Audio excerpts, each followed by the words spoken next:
রাজ্যের সপ্তম দফার ভোটে মনোনয়ন জমা দেওয়া এবং ষষ্ঠ দফার ভোটে প্রার্থী প্রত্যাহারের শেষ দিন আজ।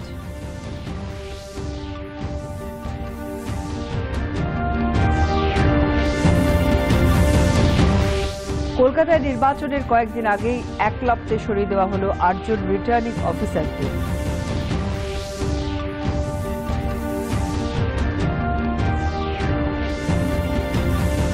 আজ সিঙ্গুরে ভোট প্রচারে অমিত শাহ, বাঘাযতীন ও টালিগঞ্জে ভোটের প্রচার করবেন মমতা বন্দ্যোপাধ্যায়।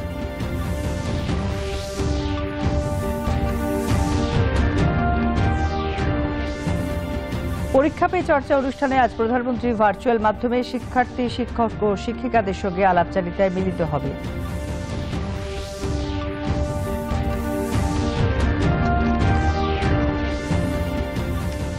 এগারোটি রাজ্যের কোভিড পরিস্থিতি ও টিকাকরণ অভিযান নিয়ে কেন্দ্রীয় স্বাস্থ্যমন্ত্রীর পর্যালোচনা বৈঠক।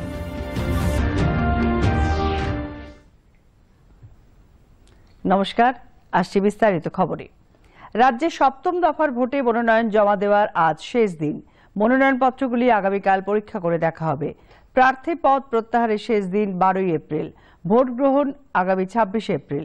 এই দফায় পশ্চিম বর্ধমানে 9টি, দক্ষিণ দিনাজপুরে 6টি, মালদায় 6টি, মুর্শিদাবাদে 11টি এবং দক্ষিণ কলকাতার 4টি আসনে ভোট নেওয়া হবে। অন্যদিকে অষ্টম দফা ভোটে মনোনয়ন জমা দেওয়ার শেষ দিন আজ। এদিন ষষ্ঠ দফার ভোটে প্রার্থী পদ প্রত্যাহারের শেষ দিন। বিক্ষিপ্ত অশান্তির মধ্যে রাজ্যে গতকাল তৃতীয় দফার ভোট সম্পন্ন হয়েছে। আক্রান্ত হয়েছেন 3 তৃণমূল কংগ্রেস ও 2 বিজেপি প্রার্থী। হুগলির গোঘাটে তৃণমূলের এক বুথ সভাপতির মৃত্যু হয়েছে। ভোট দিয়ে ফেরার পথে বিজেপি কর্মীরা তাকে ঘিরে ধাক্কাধাক্কি করলে পড়ে গিয়ে সুনীল রায় নামে ওই ব্যক্তির মৃত্যু হয় বলে তৃণমূলের অভিযোগ। কমিশন ঘটনার রিপোর্ট তলব করেছে। আরামবাগে আক্রান্ত হয়েছেন তৃণমূল প্রার্থী সুজাতা মণ্ডল খাঁ। উলুবেড়িয়ায় বিজেপি প্রার্থী পাপিয়া অধিকারীকে ধাক্কা দেওয়া হয়েছে বলে অভিযোগ। খানাকুলে তৃণমূল প্রার্থী নাজিবুল করিমকে চেলা কাঠ দিয়ে পেটানো হয় বলে অভিযোগ। উলুবেড়িয়া উত্তরের তৃণমূল কংগ্রেস প্রার্থী ডাক্তার নির্মল মাঝির ওপরেও আক্রমণের অভিযোগ উঠেছে। ফলতায় বিজেপি প্রার্থী বিধান পাড়ুইয়ের গাড়ি ভাঙচুর হয়েছে। ভোটকে ঘিরে গতকাল দিনভর ছিল প্রবল উত্তেজনা এবং অভিযোগ ও পাল্টা অভিযোগের বন্যা। উলুবেড়িয়া উত্তর বিধানসভা কেন্দ্রে তুলসীবেড়িয়ায় এক ব্যক্তির বাড়ি থেকে 4টি ইভিএম উদ্ধার করে পুলিশ। এই ঘটনায় ওই বাড়ির মালিককে গ্রেপ্তার করা হয়। সেক্টর অফিসার এবং সংশ্লিষ্ট পুলিশ অফিসারকে সাসপেন্ড ও গ্রেপ্তার করে তদন্ত শুরু হয়েছে। তুলসীবেড়িয়া এলাকায় সেক্টর অফিসারের দায়িত্বে ছিলেন তপন সরকার। সেখানেই সৌমেন ঘোষের বাড়িতে ছিলেন 2 নির্বাচন কর্মী। তাদের সঙ্গে 4টি ইভিএম ছিল। গ্রামবাসীরা খবর পেয়ে বিক্ষোভ দেখাতে থাকেন। বিক্ষোভের খবর পেয়ে পুলিশ ও প্রশাসনের লোকজন ওই বাড়িতে গিয়ে ইভিএম উদ্ধার করে। উলুবেড়িয়া উত্তর কেন্দ্রের তৃণমূল কংগ্রেস প্রার্থী ডাক্তার নির্মল মাঝি মুক্তির চক এলাকায় গেলে কয়েকশো মানুষ তাকে ঘিরে বিক্ষোভ দেখায়। তার দেহরক্ষী শ্যাম ওরাং আক্রান্ত হন। আমতা হাসপাতালে তাকে ভর্তি করা হয়েছে।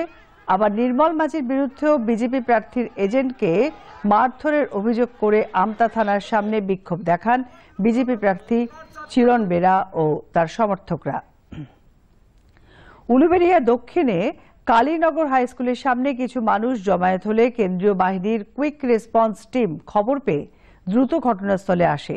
জমায়েত হঠাৎ লাঠি চালায়। এতে কয়েকজন ভোটার আহত হয়। স্থানীয় মানুষের অভিযোগ, তারা বুথ থেকে বহু দূরেই দাঁড়িয়েছিলেন, তবুও কেন্দ্রীয় বাহিনী তাদের উপর চড়াও হয়। ক্যানিং পূর্ব বিধানসভায় শকুন্তলাতে আইএসএফ কর্মীর মাথা ফাটিয়ে দেওয়ার অভিযোগ উঠেছে রাজ্যের শাসক দলের বিরুদ্ধে।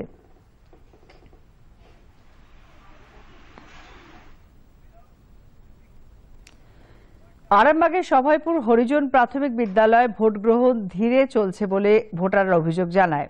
কেন্দ্রীয় বাহিনীর কাছে অভিযোগ জানাতে গেলে ভোটারদের সঙ্গে জওয়ানদের বচসা বেঁধে যায়।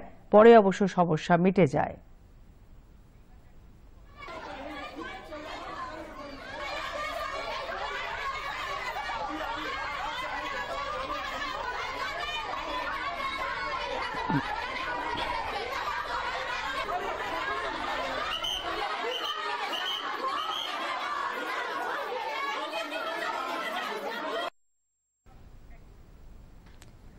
আরামবাগ বিধানসভার আরান্ডিতে তৃণমূল কংগ্রেস প্রার্থী সুজাতা মণ্ডল খাঁয়ের ওপর হামলার খবর পাওয়া গেছে।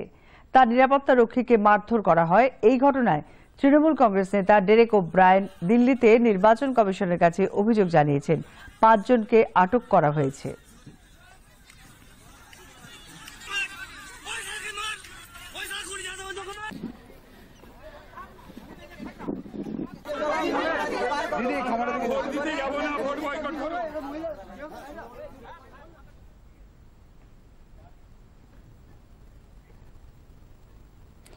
উলুবেড়িয়া দক্ষিণ বিধানসভা কেন্দ্রের বিজেপি প্রার্থী পাপিয়া অধিকারীর ওপর তৃণমূল কংগ্রেস কর্মী সমর্থকরা হামলা চালায় বলে অভিযোগ।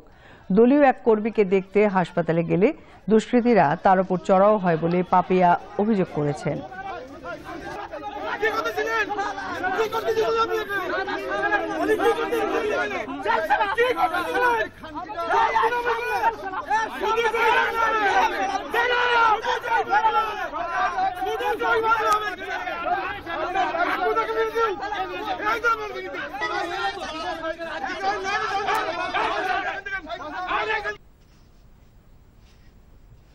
বিক্ষিপ্ত কিছু ঘটনা ছাড়া গতকাল তৃতীয় দফার ভোট শান্তিপূর্ণ হয়েছে বলে দাবি করল নির্বাচন কমিশন।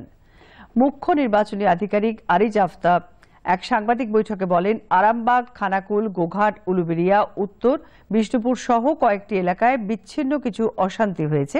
এই সব ঘটনায় মোট 11 জনকে গ্রেপ্তার করা হয়েছে। কয়েকটা বিক্ষিপ্ত ঘটনা ছাড়া ভোট শান্তিপূর্ণ হয়েছে।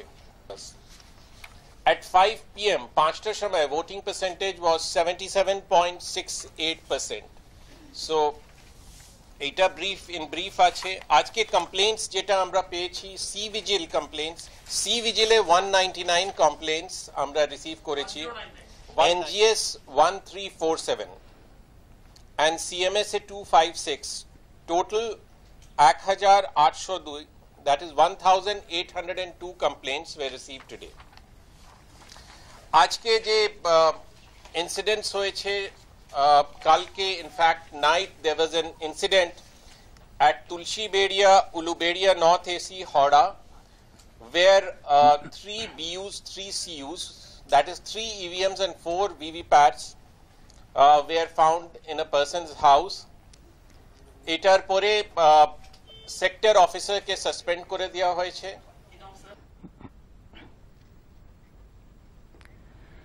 কেন্দ্রীয় বাহিনী বিজেপির এজেন্ট হিসেবে কাজ করছে বলে অভিযোগ তুলে নির্বাচন কমিশনের দ্বারস্থ হল তৃণমূল কংগ্রেস।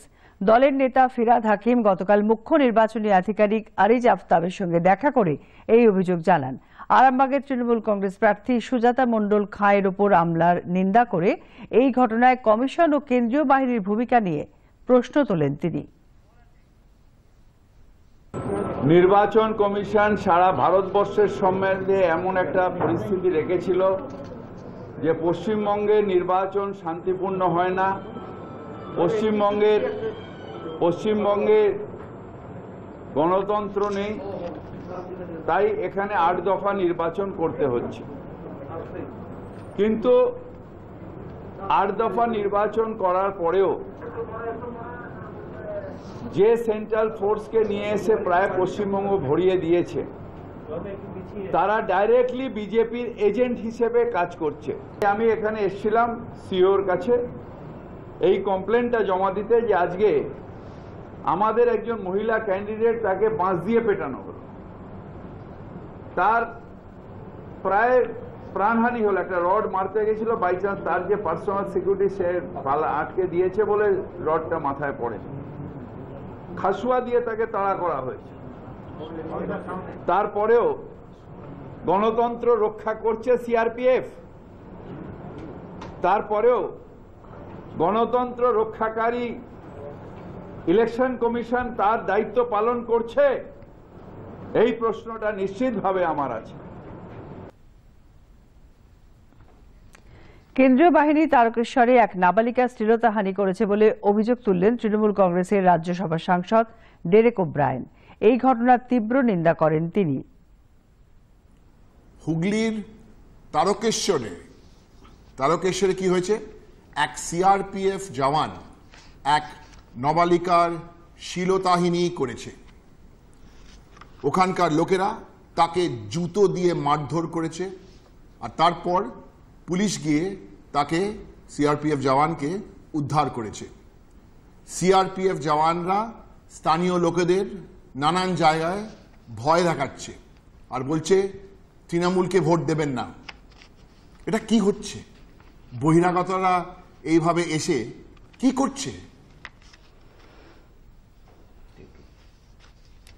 উলুবেড়িয়ায় তৃণমূল কংগ্রেস নেতার বাড়ি থেকে ইভিএম ও ভিভিপ্যাট উদ্ধারের ঘটনায় সার্বিক তদন্তের দাবি জানিয়েছে বিজেপি।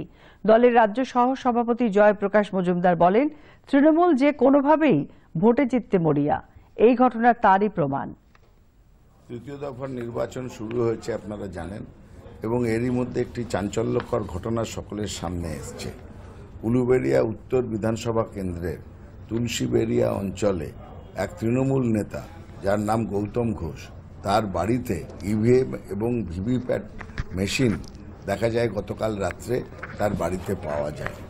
বিজেপি খবর পেয়ে এবং সেই তথ্য দেওয়া হয় নির্বাচন কমিশনকে, এবং পরিষ্কার হয়ে যায় এই ঘটনার মাধ্যমে যে তৃণমূল কংগ্রেস এই নির্বাচন নিয়ে কতখানি মরিয়া হয়ে উঠেছে, এবং তারা ভোট লুটের জন্যে এই ইভিএম মেশিন বা ভিভিপ্যাট পর্যন্ত তাদের বাড়িতে নিয়ে গিয়ে বন্দোবস্ত করতে চাইছে, ছাপ্পা ভোটের এবং ভোট লুটের বন্দোবস্ত করতে চাইছে। আমরা এর ঘোরতর নিন্দা করছি এবং আমরা সার্বিক তদন্ত চাইছি যে তৃণমূল কংগ্রেস আরও কত জায়গায় এইভাবে ইভিএম এবং ভিভিপ্যাট নিয়ে নিজেদের ছাপ্পা ভোটের বন্দোবস্ত করেছে সেটা যেন সামনে আনা হয়। তৃতীয় দফার ভোটে তারা আশাতীত সাফল্য পাবে বলে দাবি করল বিজেপি। দলের রাজ্য সহসভাপতি জয়প্রকাশ মজুমদার এক সাংবাদিক সম্মেলনে গত দু দফার মতো আজকের ভোটে বেশ কিছু বিচ্ছিন্ন ঘটনা ঘটেছে, তবে মানুষ যেভাবে ভোট দিয়েছেন তাতে শাসকের সব সন্ত্রাস ব্যর্থ হয়ে গেছে। গত দু দফাতেও যেটা হয়েছে যে অনেক বিচ্ছিন্ন ঘটনা হয়েছে, সন্ত্রাসের ঘটনা, কিছু বিচ্ছিন্ন ঘটনা হয়েছে, কিন্তু তার উপরে ছাপিয়ে গেছে যে সাধারণ মানুষের উৎসাহ এবং সাধারণ মানুষের ভোট দেওয়ার ইচ্ছে এই সন্ত্রাসকে ছাপিয়ে গেছে। তাই জন্যে আজকে বিজেপির পক্ষ থেকে, ভারতীয় জনতা পার্টির পক্ষ থেকে আমরা পশ্চিমবঙ্গের জনগণকে, মা বোন ভাইদের আমাদের অভিনন্দন জানাচ্ছি। তৃতীয় দফার ভোট সুষ্ঠু, অবাধ ও নিরপেক্ষ রাখতে কমিশন ব্যর্থ বলে অভিযোগ করলেন বাম নেতা রবীন দেব। সংযুক্ত মোর্চার এক প্রতিনিধি দল গতকাল মুখ্য নির্বাচনী আধিকারিক আরিজ আফতাবের সঙ্গে দেখা করেন। রবীন দেব সাংবাদিকদের বলেন, কেন্দ্রীয় বাহিনীর যেসব অফিসার ও জওয়ান দায়িত্ব পালনে ব্যর্থ হয়েছেন তাদের বিরুদ্ধে শাস্তিমূলক ব্যবস্থা নেওয়ার দাবি তারা কমিশনকে জানিয়েছেন। পুলিশকে নিশ্চয় করা, এতদিন যা করেছে পঞ্চায়েত নির্বাচনে, পুরো নির্বাচনে, তা এখন কার্যকরী করতে চাইছে আবার বিধানসভা নির্বাচনে। আর সেন্ট্রাল ফোর্সকে এনে আমরা বারবার বলছিলাম, 21শে জানুয়ারি মিস্টার অরোরার সামনে বলেছি আমরা যে আপনি সেন্ট্রাল ফোর্স আনছেন কি আনবেন না বড় কথা না, বড় কথা হলো যেই আসুন যাকেই আপনি দায়িত্ব দেবেন ইলেকশন কমিশনের অধীনে, সেই জন্য কাজটা করছে। ভোটের ঠিক আগে নির্বাচন কমিশন গতকাল কলকাতার 8 জন রিটার্নিং অফিসারকে সরিয়ে দিল। চৌরঙ্গি, জোড়াসাঁকো, বন্দর, এন্টালি, ভবানীপুর, শ্যামপুকুর, কাশীপুর, বেলগাছিয়া ও বেলেঘাটা রিটার্নিং অফিসারকে সরিয়ে নতুন 8 জনকে নিযুক্ত করা হয়েছে। সূত্রের খবর, এই 8 জনের বিরুদ্ধে পক্ষপাতমূলক আচরণের অভিযোগ উঠেছিল, তবে কমিশন বলেছে এটি রুটিন বদলি। এর আগে গত 30শে মার্চ বালিগঞ্জের রিটার্নিং অফিসার অরিন্দম মানিকেও সরিয়ে দেওয়া হয়েছিল। আগামী 26শে এপ্রিল 7ম দফায় এবং 29শে এপ্রিল 8ম দফায় কলকাতায় 11টি আসনে ভোট নেওয়া হবে। বিজেপি নেতা কেন্দ্রীয় স্বরাষ্ট্রমন্ত্রী অমিত শাহ আজ ফের রাজ্যে আসছেন ভোটের প্রচারে। এদিন দুপুরে তিনি সিঙ্গুরে রোড শো করবেন। এরপর হাওড়ার ডোমজুড়ে আরও একটি রোড শোর কর্মসূচি রয়েছে তাঁর। মধ্য হাওড়া বিধানসভা কেন্দ্রে বিজেপি প্রার্থী সমর্থনে অলকা সিনেমা হলের সামনে থেকে আরও একটি রোড শোর অংশ নেওয়ার কর্মসূচি রয়েছে স্বরাষ্ট্রমন্ত্রীর। বিকেলে বেহালা চৌরাস্তা থেকে অজন্তা সিনেমা পর্যন্ত আরও একটি রোড শোতে অংশ নেবেন তিনি। তৃণমূল কংগ্রেস নেত্রী মুখ্যমন্ত্রী মমতা বন্দ্যোপাধ্যায় আজ কলকাতার বাঘাযতীন এলাকায় দলীয় প্রার্থীর সমর্থনে প্রচার চালাবেন। এদিন তৃণমূল নেত্রী টালিগঞ্জ অঞ্চলেও প্রচার করবেন। কেন্দ্রীয় মন্ত্রী স্মৃতি ইরানি গতকাল বীরভূমের সিউড়িতে বিজেপি প্রার্থীদের মনোনয়নে সমর্থনে রোড শো করেন। সিউড়ির সার্কিট হাউস থেকে জেলা শাসক দপ্তর পর্যন্ত হুটখোলা গাড়িতে রোড শোয়ে অংশ নেন তিনি। নির্বাচনী প্রচারে বিমান বসু গতকাল উত্তরবঙ্গে বিজেপি ও তৃণমূলের কড়া সমালোচনা করে সংযুক্ত মোর্চার প্রার্থীদের ভোট দেওয়ার আবেদন জানান। আমার পরিচয়পত্র আছে, আধার কার্ড আছে, আমার ভোটার কার্ড আছে, আর কিছু চাই না। আজ এই কথা যারা নাকি ছলে বলে কৌশলে বলে মানুষকে বিভ্রান্ত করতে চাইছে, ভারতীয় জনতা পার্টি বিজেপি তাকে চাই না, চাই না, চাই না পারবেন বলতে? তাহলে ওই যে ইভিএম বক্সে যখন ভোট দিতে যাবেন, ইভিএম বক্সে 1 নম্বর নামটা কিশোর মিঞ্চ কোদাল বেলচা, সেই কিশোর মিঞ্চ কোদাল বেলচা নামটা টিপা দিবেন। তাহলে পরেতেই এই বিজেপিকে আটকানো যাইব। আর তৃণমূল হার বজ্জাত, তৃণমূল শুধু বজ্জাত না, হার বজ্জাত। মিঠি মিঠি কথা বলে, মিথ্যা প্রতিশ্রুতি দেয়, আর একটা প্রতিশ্রুতি রাখে না।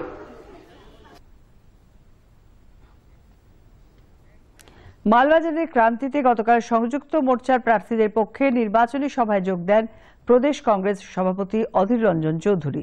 তৃণমূল কংগ্রেসের কড়া সমালোচনা করে তিনি বলেন, চাকরি দেওয়ার নামে যুবকদের শোষণ করা হচ্ছে, কম বেতনে কাজ করানো হচ্ছে সিভিক পুলিশ হিসেবে। গত 28শে ফেব্রুয়ারি বামফ্রন্টের ডাকা, সেই সঙ্গে কংগ্রেসের সহযোগিতায় যে ধর্মনিরপেক্ষ সমাবেশ হলো বিমান বাবুদের নেতৃত্বে, সেই ব্রিগেডের সভায় লক্ষ লক্ষ লক্ষ লক্ষ মানুষের সমাবেশ দেখার পর সংবাদ মাধ্যম বুঝেছে যে টিএমসি আর বিজেপি শুধু করলে হবে না, তৃতীয় মোর্চাকেও আমাদের জায়গা দিতে হবে। তাই ইচ্ছে না থাকলেও তৃতীয় মোর্চা আজ নির্বাচনী আলোচনায় অংশগ্রহণ করবার জায়গা তৈরি করে নিয়েছে। তৃতীয় মোর্চাকে বাদ রেখে কোনো প্রচার মাধ্যম আর কথা বলতে পারছে না। তাদের ইচ্ছা না থাকলেও তৃতীয় মোর্চার কথা ঘুরে ফিরে চলে আসছে। পশ্চিমবঙ্গ ছাড়া গতকাল আরও 3টি রাজ্য এবং কেন্দ্রশাসিত অঞ্চল পুদুচেরিতে বিধানসভা নির্বাচন শান্তিপূর্ণভাবে সম্পন্ন হয়েছে। অসমের তৃতীয় ও চূড়ান্ত দফায় গতকাল সন্ধ্যে 7টা পর্যন্ত 82% ভোট পড়ে। এই দফায় রাজ্যের 126টির মধ্যে 40টি আসনে ভোট নেওয়া হয়েছে। ভোট গ্রহণ ছিল শান্তিপূর্ণ। তামিলনাড়ু বিধানসভার 234টি আসনে এক দফায় ভোট নেওয়া হয়। ভোট পড়েছে 63% বেশি। রাজ্যে গতকাল একই সঙ্গে কন্যাকুমারী লোকসভা কেন্দ্রের উপনির্বাচনেও ভোট নেওয়া হয়েছে। কেরলে ভোট পড়েছে প্রায় 74%-রও বেশি। এখানেও একটি পর্বে বিধানসভার 140টি আসনে ভোট নেওয়া হয়। পুদুচেরি বিধানসভার 30টি আসনে ভোট পড়েছে প্রায় 81%-এর বেশি। এখন একটু বিরতি, পরে রয়েছে আরো খবর। Come on boys, let's go practice. আরে দাঁড়া, আমার ব্যাংক অ্যাকাউন্টে রং এন্ট্রির প্রবলেম হয়ে গেছে। তাহলে ব্যাংকে কমপ্লেন কর না। ব্যাংকে লিখেছি 1 মাস হয়ে গেল, কিন্তু ওরা তো গুগলির পর গুগলি ছুটছে। তাহলে আরবিআই এর ব্যাংকিং লোকপালকে ইনফর্ম কর। দাঁড়া, আমি বোঝাচ্ছি। ক্রিকেটে যেমন থার্ড আম্পায়ার, তেমনি আরবিআই এর ব্যাংকিং অম্বাডসম্যান। আরবিআই বলে, যদি ব্যাংক আপনার অভিযোগের সমাধান 1 মাসের মধ্যে না করে, তাহলে আপনি আরবিআই এর কমপ্লেন্ট ম্যানেজমেন্ট সিস্টেমে অনলাইন অভিযোগ করতে পারেন। এটা আরবিআই এর অভিযোগ সমাধানের সহজ উপায়, আর তাও ফ্রিতে। আরবিআই এর কথা বলে, জেনে রাখুন, সতর্ক থাকুন। প্রধানমন্ত্রী নরেন্দ্র মোদী আজ সন্ধ্যে 7টায় পরীক্ষা পে চর্চা অনুষ্ঠানে ভার্চুয়াল মাধ্যমে শিক্ষার্থী ও শিক্ষক শিক্ষিকাদের সঙ্গে এক আলাপচারিতায় মিলিত হবেন। কোভিড অতিমারী পরিস্থিতিতে এবারে এই অনুষ্ঠান ভার্চুয়াল মাধ্যমে আয়োজন করা হয়েছে। এই অনুষ্ঠানে প্রধানমন্ত্রী আসন্ন পরীক্ষায় শিক্ষার্থীরা যাতে নির্ভয়ে চাপ মুক্ত হয়ে পরীক্ষায় বসতে পারেন সে বিষয়ে বিভিন্ন মতামত দেবেন। কেন্দ্রীয় স্বাস্থ্যমন্ত্রী ডাক্তার হর্ষবর্ধন ছত্তিশগড়, দিল্লি, গুজরাট সহ 11টি রাজ্য ও কেন্দ্রশাসিত অঞ্চলের করোনা পরিস্থিতি এবং টিকাকরণ অভিযানের অগ্রগতির বিষয় নিয়ে গতকাল পর্যালোচনা বৈঠক করলেন। গত 2 সপ্তাহে এই রাজ্যগুলিতে দৈনিক করোনা সংক্রমণের সংখ্যা ক্রমশই বেড়েছে। এই দিনের বৈঠকে রাজ্য কেন্দ্রশাসিত অঞ্চলগুলির স্বাস্থ্যমন্ত্রী, অতিরিক্ত মুখ্য সচিব ও প্রধান সচিবরা উপস্থিত ছিলেন। বৈঠকে কেন্দ্রীয় স্বাস্থ্যমন্ত্রী টিকাকরণ অভিযানের উপর বিশেষ জোর দেন। পাশাপাশি RT-PCR পরীক্ষা বাড়ানোর উপর জোর দেন তিনি। দেশে করোনা সংক্রমণের আশঙ্কাজনক বৃদ্ধি অব্যাহত। 24 ঘন্টায় নতুন করে 96,982 জন করোনা আক্রান্ত হয়েছেন। মৃত্যু হয়েছে 446 জনের। মহারাষ্ট্রে রাত্রিকালীন কারফিউ জারি রয়েছে। দিল্লিতেও নৈশ কারফিউ বলবৎ হচ্ছে। এরই মধ্যে করোনা প্রতিরোধে সচেতনতা বাড়াবার লক্ষ্যে দেশ জুড়ে গতকাল থেকে শুরু হয়েছে বিশেষ অভিযান। ইন্ডিয়ান মেডিকেল অ্যাসোসিয়েশনের কেন্দ্রের কাছে আবেদন জানিয়েছে যাতে 18 বছরের ওপরের সকলকেই টিকা দেওয়া হয়। দেশে টিকা গ্রহণকারীর সংখ্যা 8 কোটি পেরিয়েছে। 24 ঘন্টায় 23 লক্ষের বেশি টিকা দেওয়া হয়েছে। দেশে বর্তমানে 7,08,000-এর বেশি অ্যাক্টিভ কেসের সংখ্যা। সুস্থতার হার 92.48%। 24 ঘন্টায় সেরে উঠেছেন 50,000-এর বেশি মানুষ। सप्ताह में औसतन 3,000 केसेस प्रतिदिन आते थे और अब जो वीकली औसत है महाराष्ट्र में वो 44,000 से ज्यादा केसेस प्रतिदिन आ रहे हैं। तो ये चिंता की बात है। 58% सभी केसेस का एक राज्य में होना और 34% सभी मृत्यु का एक राज्य में होना ये चिंता को बढ़ाता है। রাজ্যে করোনা সংক্রমণের গতি আশঙ্কাজনক। একদিনে নতুন আক্রান্তের সংখ্যা 2,000 পেরিয়ে গেল। 24 ঘন্টায় নতুন করে আক্রান্ত হয়েছে 2,058 জন। সব থেকে বেশি সংক্রমণ হয়েছে কলকাতায়। তারপরেই রয়েছে উত্তর 24 পরগনা ও হাওড়া। 24 ঘন্টায় মারা গেছেন 7 জন। করোনা সংক্রমণ প্রতিরোধে বর্তমান পরিস্থিতির উপর নজর রেখে সাধারণ মানুষকে সচেতন করে তোলার উদ্দেশ্যে বিশেষ উদ্যোগ নিল তথ্য ও সম্প্রচার মন্ত্রক। করোনা সংক্রমণ প্রতিরোধে দেশের সমস্ত বেসরকারি টিভি চ্যানেলগুলিকে দাওয়াই ভি করাই ভি বিষয়ের উপর বার্তা সম্প্রচারের জন্য আহ্বান জানানো হয়েছে। আজ বিশ্ব স্বাস্থ্য দিবস। এই দিনই বিশ্ব স্বাস্থ্য সংস্থা হু প্রতিষ্ঠিত হয়েছিল। 1948 সালে বিশ্ব স্বাস্থ্য সংস্থার প্রথম বিশ্ব স্বাস্থ্য সম্মেলনে 7ই এপ্রিল দিনটিকে বিশ্ব স্বাস্থ্য দিবস পালনের প্রস্তাব দেওয়া হয়। 1950 সালে এই প্রস্তাব কার্যকর হয়। বিগত 50 বছরের বেশি সময় ধরে মানসিক, শারীরিক, শিশু সুরক্ষা ইত্যাদি ক্ষেত্রে কাজ করে আসছে এই সংস্থা। এবছর বিশ্ব স্বাস্থ্য দিবসের থিম হল building a ফেয়ারার healthier world for everyone, অর্থাৎ একটি সুন্দর, সবার জন্য স্বাস্থ্যকর বিশ্বের নির্মাণ। বিশ্ব স্বাস্থ্য দিবস উপলক্ষে প্রধানমন্ত্রী নরেন্দ্র মোদী এক টুইট বার্তায় কোভিড-19 পরিস্থিতিতে সাধারণ মানুষকে সচেতন থাকা এবং কোভিড বিধি মেনে চলার পরামর্শ দিয়েছেন। বিচারপতি এন.ভি. রামানা দেশের পরবর্তী প্রধান বিচারপতি হচ্ছেন। রাষ্ট্রপতি রামনাথ কোবিন্দ গতকাল তার নিয়োগপত্রে স্বাক্ষর করেছেন। আগামী 24শে এপ্রিল তিনি বর্তমান প্রধান বিচারপতি শরদ বোবদের কাছ থেকে কার্যভার গ্রহণ করবেন। রাশিয়ার বিদেশমন্ত্রী গতকাল নতুন দিল্লিতে ভারতের বিদেশমন্ত্রী এস জয়শঙ্করের সঙ্গে বৈঠক করেন। ভারত প্রশান্ত মহাসাগরীয় অঞ্চলে ভবিষ্যৎ সমঝোতা, সামরিক সহযোগিতা সহ দ্বিপাক্ষিক বিভিন্ন বিষয় নিয়ে উভয়ের মধ্যেই আলোচনা হয়। উপরাষ্ট্রপতি এম ভেঙ্কাইয়া নাইডু বলেছেন, মহাত্মা গান্ধীর অহিংসার বাণী শুধুমাত্র শারীরিক হিংসা নয়, বাচনভঙ্গি এবং ভাবনার জন্যও। গুজরাটের ডান্ডিতে জাতীয় লবণ সত্যাগ্রহ স্মরণের সমাপ্তি অনুষ্ঠানে গতকাল উপরাষ্ট্রপতি বলেন, রাজনৈতিক বিরোধিতা থাকতে পারে, কিন্তু সকলেই একই দেশের বাসিন্দা। দেশের উন্নয়নের জন্যই সকলের কাজ করা উচিত। आजादी राष्ट्र के इतिहास में अमृतमय घटना थी, जिसको याद करने के लिए आज हम अमृत महोत्सव मना रहा है।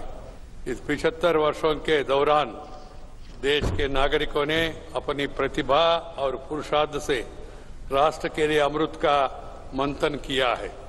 यह अमृत महोत्सव उनकी उपलब्धियों का गौरव करने लायक है। यह महोत्सव हमारा स्वाधीनता संग्राम के समर्पित करने के लिए है। শেষ করার আগে শীর্ষ সংবাদ আরো একবার।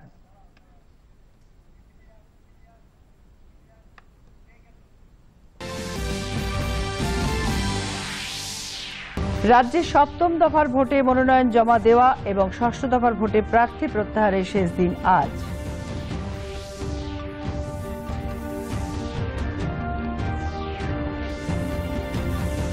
কলকাতায় নির্বাচনের কয়েকদিন আগে একলপ্তে সরিয়ে দেওয়া হলো ৮ জন রিটার্নিং অফিসারকে।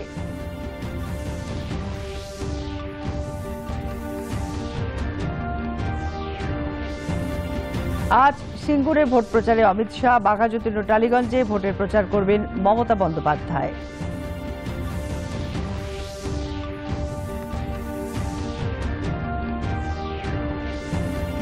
পরীক্ষা পে চর্চা অনুষ্ঠানে আজ প্রধানমন্ত্রী ভার্চুয়াল মাধ্যমে শিক্ষার্থী, শিক্ষক ও শিক্ষিকাদের সঙ্গে আলাপচারিতায় মিলিত হবেন।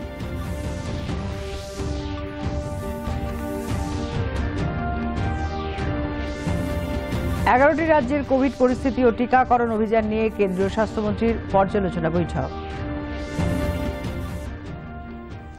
সংবাদ এখন এই পর্যন্তই। এরপর বেলা 11টায় রয়েছে 5 মিনিটে 15টি খবর। আরও খবর জানতে ফলো করুন আমাদের Twitter account DD Bangla news.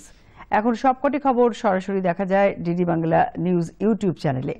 নমস্কার।